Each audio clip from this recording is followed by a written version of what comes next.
Mas chegamos a uma conclusão rápida. Uma crise financeira, como eu falei, crise moral de imagem, vou dar uma acelerada, e a crise esportiva.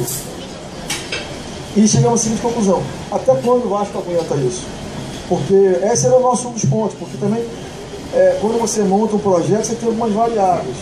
Uma delas é quanto recurso eu tenho para desenvolver esse projeto. Isso é uma variável. Recursos humanos, financeiros, conhecimento, recursos de modo geral. A outra variável importante, ou não variável, mas uma determinante importante, é o tempo. Porque o tempo determina todo o seu planejamento, inclusive determina o recurso. Porque se você tem um projeto que você tem um tempo mais longo, você pode usar menos gente, menos recurso, você pode pensar um pouco mais, fazer um planejamento mais confortável. Se você tem um projeto que o tempo é muito curto, você precisa de mais dinheiro, mais recursos, mais gente, curto planejamento, essa é uma abordagem muito diferente. E aí, então, a primeira coisa que a gente perguntou foi o seguinte: qual o tempo que a gente tem para fazer esse trabalho? Quanto tempo que o Vasco aguenta isso? E nós chegamos a uma conclusão sombria. Assim como já se chegou à conclusão, a mesma conclusão para alguns clubes do Brasil, alguns clubes grandes do Brasil. Então é o seguinte: se nada for feito, o clube se torna inviável. O que é inviável? Não é que vai acabar. O clube vai acabar. O clube não acaba, até porque, como eu falei, isso é paixão. Paixão é uma empresa, você vai lá e fecha e ponto. Acabou. O clube fica ali natimorto, né? Ali, como o América, como o São Cristóvão, como outros clubes. Fica ali, vivendo, porque você sempre tem uma chaminha, alguém que torce para aquele clube. E que está disposto a ir lá e pintar a parede, varrer o chão e melhorar alguma coisa. Qual foi a conclusão que a gente chegou? Dependendo do tipo de administração que o Vasco tem, nos próximos 2 mandatos, o Vasco se torna um clube inviável. O que significa inviável? Só tem condições de recuperação financeira se tiver um aporte a fundo perdido, ou seja, doação. No modelo de negócio de mercado, não fica de pé. Só se a gente chegar aqui: galera, o negócio é o seguinte, Vasco não tem mais jeito, vamos arrumar 50 milhões aí, cada um posta o bolso, vamos arrumar 50 milhões para dar para o Vasco, não tem jeito. Então, esse era um dos caminhos. Ou, um outro caminho, era ter um cancelamento das dívidas do Vasco. O governo falar assim: ó, o Vasco é um clube muito legal, você pode deixar o Vasco morrer, vamos então cancelar os 270 milhões, 523 mil reais que tem de dívida do Vasco com o fisco. Ponto. Essa é uma possibilidade, que eu particularmente acho muito remota. Eu digo que o dia que o governo fizer isso, todo mundo vai querer. Então eu vou querer também, se eu estiver devendo. Todo mundo vai querer. Então, péssimo sinal que o governo jamais daria. Pode renegociar, mas nunca cancelar no lado. Então, nós propusemos aí um plano urgente de estruturação financeira. Só vou ver aqui o que tem de apresentação, para a gente poder ver a estruturação financeira.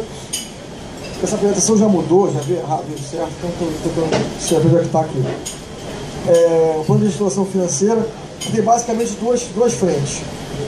Uma frente de separar, literalmente segregar do clube a dívida. Ou seja,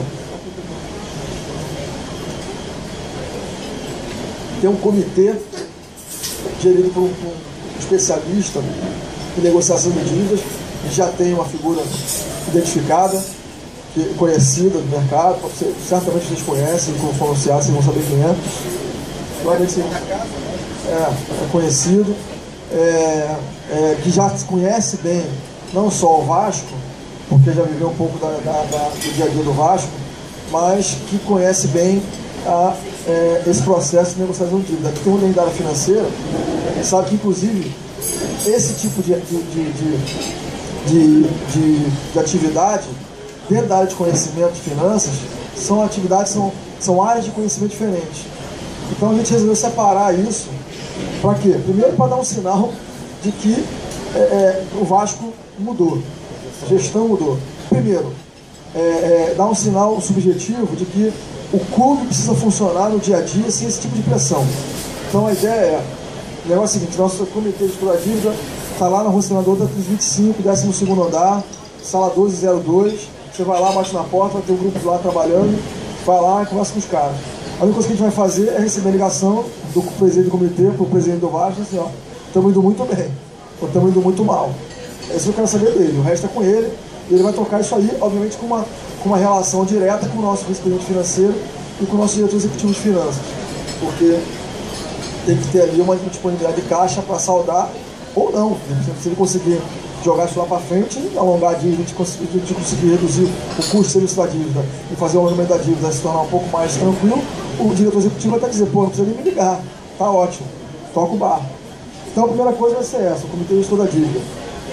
A gente tem aí um quadro, como eu tinha dito antes, desse nível de problema. É uma dívida de quase 271 milhões de reais tributária, com uma dificuldade enorme de negociação, enorme, porque várias negociações já foram feitas. É obviamente que isso é um assunto totalmente nada técnico. De técnico, só que trabalha no BNDES sabe disso, esse assunto de técnico não tem nada. Depois os técnicos correm para resolver o problema, correm para dar solução técnica, mas a decisão, ela é política, né? Então, a gente vê muito pouco espaço, ainda mais pela clara deterioração que a gente vê das finanças públicas nos últimos anos, muito pouco espaço para uma negociação agressiva por parte aí dos nossos técnicos da Fazenda de mexer nessa dívida. Há um movimento muito grande, nós contamos com ele e gostaríamos que ele fosse um sucesso dentro do Senado, dentro da Câmara, para provocar uma discussão sobre a renegociação dessa dívida. Mas nós não podemos contar com isso, porque o nosso mandato dura 3 anos. Essa discussão pode levar 10, sei lá quanto tempo. A presidente 20, a presidente Dilma se mostra muito disposta, diz que vai muito carinho quando ver o assunto e tal. A gente também sabe, até porque eu vivo isso no dia a dia, que entre a presidente e a Fazenda há uma distância que não é muito pequena. A Fazenda tem uma posição técnica muito dura, sempre teve.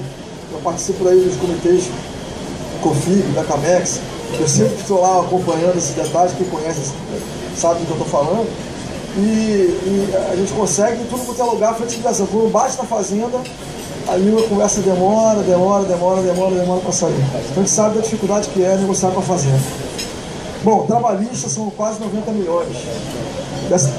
Essa sim já foi feita uma negociação muito boa e também acho difícil mexer, porque o Vasco está aí no ato trabalhista, que foi muito bem renegociado, e nós temos que cumprir isso aí e manter isso aí do jeito que está. Obviamente sem crescer, porque sempre olhando, nosso compromisso é não crescer dívida, manter a dívida no nível menor, estável ou decrescente.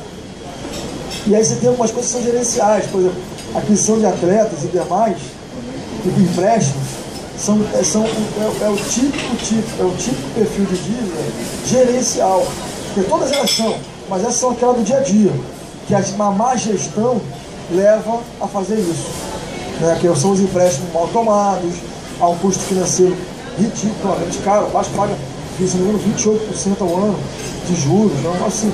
Eu não tenho aqui os números agora em detalhe, mas uma das nossas principais dívidas paga 34% de juros ao ano. É um negócio assim, sabe, para uma empresa como o Vasco, obviamente tem que se sentar e renegociar e buscar outras saídas. E nós estamos trabalhando em cima desses números e buscando algumas soluções para isso. Agora, gestão de dívida, como eu falei antes, é credibilidade, não tem outro jeito. Quem senta na mesa para negociar a dívida tem que ser um cara confiável, tem que ser um cara que o mercado conheça, que ele conheça o mercado e que o mercado conheça ele. E que ele possa passar credibilidade para o mercado de que aquilo ali que ele está dizendo vai realmente ser cumprido.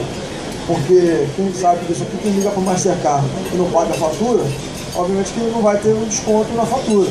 Agora, quem sempre paga em dia e um dia ou outro deixou de pagar, o cartão de crédito está sempre disponível a negociar e cortar os juros menor que a metade, sabe disso. Então tudo depende de quem paga, da credibilidade que vai fazer isso. Então esse grupo nosso é um grupo muito importante, é um grupo que já está olhando com muito cuidado. Inclusive eu pedi ao presidente do comitê gestor que eu quero analisar o currículo dos membros que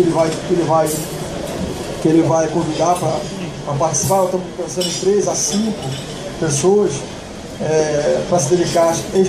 O presidente não será dedicação exclusiva, mas a equipe será dedicação exclusiva, remunerada, paga, o funcionário do Vasco pagando, para começar inclusive a criar um histórico de negociação dessas dívidas, porque quando entra e sai gente, quem está do outro lado fica muito confortável em negociar. Quando eu estou na empresa e percebo que a minha outra parte muda sempre o negociador, para mim é perfeito, porque eu sempre jogo a negociação para o meu lado, converso, enrolo o cara e busco trazer uma negociação que é melhor para mim. porque ele não tem o histórico de negociação. Agora, quando tem um negociador que é sempre o mesmo negociador, isso dificulta muito a negociação. E a negociação passa a ser uma negociação bonita, gostosa. Isso acontece muito quando a gente negocia com a Vale, por exemplo. É uma negociação, eu tenho muitos amigos na Vale e sempre falo isso para eles. No final a gente fala, pô, fizemos um bom trabalho, que foi bom para a tua empresa e bom para a nossa empresa. Porque a negociação começa sempre com o mesmo grupo. Isso é muito interessante. E todo mundo sabe, não, porque você me falou isso, eu sei que você me falou isso. Não muda não, você me falou isso. Então fica essa discussão que é saudável e que sempre leva a uma negociação boa para ambas as partes.